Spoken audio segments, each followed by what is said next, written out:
Well, good morning. I'm Pastor Steve Prickett of the Ward Christian Fellowship. It's Friday morning, December 15th. It's the weekend coming, and I hope you're going to church this Sunday. It's a good thing to do. It's good for you, and it's good for your church to encourage people around you. I want to read you two verses this morning. One comes from Luke chapter 1, starting with verse 76 to verse 79. It says, "And you, my child, will be called a prophet of the Most High, for you will go on before the Lord to prepare the way for him, to give his people the knowledge of salvation through the forgiveness of their sins, because of the tender mercy of our God, by which the rising sun will come down to us from heaven, to shine on those living in darkness and in the shadow of death, to guide our feet in the paths of peace." What an encouraging challenge and verse. And then in Revelation 1:18, Jesus says, "I am the living one. I was dead, and now look, I am alive forever and ever, and I hold the keys to death and Hades."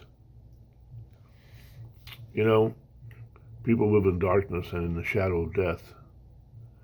And we can relate to the emptiness and sadness of those words because we've experienced that. As families gather for Christmas this year, many will feel the pain of the empty chair at the table. Some, whether mom or grandpa or dad, will be here next Christmas. Others struggle with their own mortality and the love of lost ones. What is their comfort and hope? Well, Jesus was the only person born to die. He came to earth to bring us to heaven. He died to pay the penalty for our sin, death, and he rose to life again so that we might live forever with God. Death does not have to be the final word. Christ is. Jesus came to destroy the powers of sin and death. He declared in John 11, "I am the resurrection and life. The one who believes in me will live."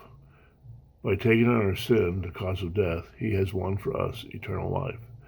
His coming was so important to accomplish that. Children of God are not parted forever at death. Rather, they can look forward to that grand family reunion around the throne of the Father in heaven.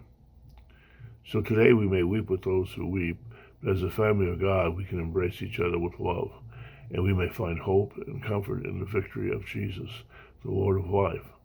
I hope Jesus is in your life. I hope you have confessed to him that you need his forgiveness and that you accept him as your Lord and are willing to follow him. And that's the key, to live with Jesus in your life. I hope this helps you. I hope you have a wonderful Christmas. I hope the memories of lost ones bring you memories of joy. And I hope that God continues to bless you every day. I'll see you tomorrow. Be well, friends.